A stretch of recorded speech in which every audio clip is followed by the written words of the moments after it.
ಲೋಕಸಭೆ ಚುನಾವಣೆ ಹತ್ತಿರ ಆಗ್ತಾ ಇದೆ. ಬಿಜೆಪಿಯು ಕೂಡ ಆಕ್ಟಿವ್ ಆಗ್ತಾ ಇದೆ. ಬಿಜೆಪಿಯ ಜಿಲ್ಲಾ ಘಟಕಗಳಿಗೆ ಮಕರ ಸಂಕ್ರಾಂತಿಯ ಗಿಫ್ಟ್ ನೀಡಲಾಗಿದೆ. 39 ಜಿಲ್ಲಾ ಘಟಕಗಳಿಗೆ ಜಿಲ್ಲಾಧ್ಯಕ್ಷರನ್ನ ನೇಮಕ ಮಾಡಲಾಗಿದೆ.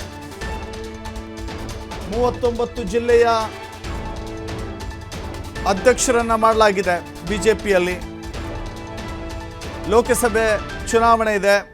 ಪಕ್ಷ ಸಂಘಟನೆ ಆಗಬೇಕು, ಕ್ಷೇತ್ರವಾರು ಜಿಲ್ಲಾವಾರು ಗಟ್ಟಿಗೊಳಿಸಬೇಕು ಅಂತ ಹೇಳಿ ಮಾಜಿ ಸಚಿವ ಸೋಮಣ್ಣ ಅವರ ಪುತ್ರ ಅರುಣ್ ಸೋಮಣ್ಣ ಅವರಿಗೆ ಅಧ್ಯಕ್ಷ ಸ್ಥಾನ ಸಿಗುತ್ತೆ.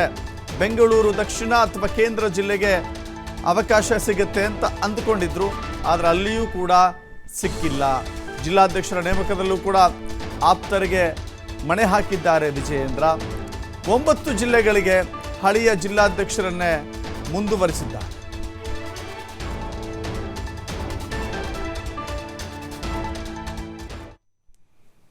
ದೃಶ್ಯಾವಳಿಗಳಲ್ಲಿ ಗಮನಿಸ್ತಾ ಇದ್ದೀರಿ, ಒಂದು ಪಟ್ಟಿಯನ್ನು ಬಿಡುಗಡೆ ಮಾಡಿದ್ದಾರೆ. ಆ ಪಟ್ಟಿಯಲ್ಲಿ ಬಿಜೆಪಿಯ ಜಿಲ್ಲಾ ಘಟಕದ ಅಧ್ಯಕ್ಷರುಗಳನ್ನು ಆಯ್ಕೆ ಮಾಡಿದ್ದಾರೆ.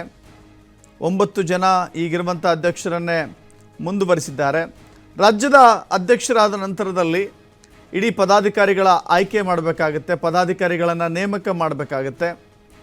ಈ ಕಾರಣದಿಂದಾಗಿ ನೂತನ ಪದಾಧಿಕಾರಿಗಳ ರಚನೆ ನೋಡ್ತಾ ಇದ್ದೀರಿ. ಜಿಲ್ಲೆಯ 39 ಜಿಲ್ಲೆಗಳ ಅಧ್ಯಕ್ಷರನ್ನು ಆಯ್ಕೆ ಮಾಡಿದ್ದಾರೆ.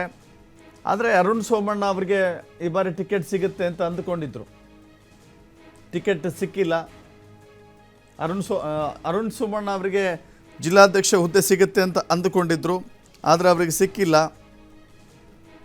ಆಲ್ಮೋಸ್ಟ್ ಸಿಗುವ ಭರವಸೆಯನ್ನು ಇಟ್ಕೊಂಡಿದ್ರು. ಆ ಪಟ್ಟಿಯನ್ನು ಕೂಡ ನೋಡ್ತಾ ಇದ್ದೀವಿ.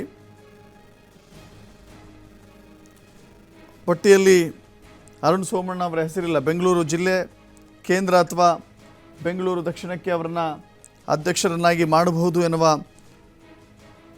ಲೆಕ್ಕಾಚಾರಗಳನ್ನು ಇಟ್ಕೊಂಡಿದ್ರು. ಮೈಸೂರಿಗೆ ಎಲ್ ನಾಗೇಂದ್ರ, ಮೈಸೂರು ಗ್ರಾಮಾಂತರಕ್ಕೆ LR ಮಹಾದೇವಸ್ವಾಮಿ, ಚಾಮರಾಜನಗರಕ್ಕೆ CS Niranjan Kumar, Mandya Indresh Kumar, Hassan Siddesh Nagendra, Kodagu Ravi Kalappa, Dakshina Kannada Satish ಕಂಪಲ, Udupi Kishore Kundapura, Chikkamagaluru Devaraj Shetty, Shivamogga TD Megharaj, Uttara Kannada NS Hegde, Haveri Arun Kumar Pujar, Hubballi Dharwad Tippanna ಮಜ್ಗಿ, Dharwad ಗ್ರಾಮಾಂತರ ನಿಂಗಪ್ಪ ಸುತ್ತಗಟ್ಟಿ, ಗದಗ್ ರಾಜು ಕುರುಡಿಗಿ. ಹೀಗೆ ಅನೇಕರಿಗೆ ಅವಕಾಶಗಳು ಸಿಕ್ಕಿದೆ.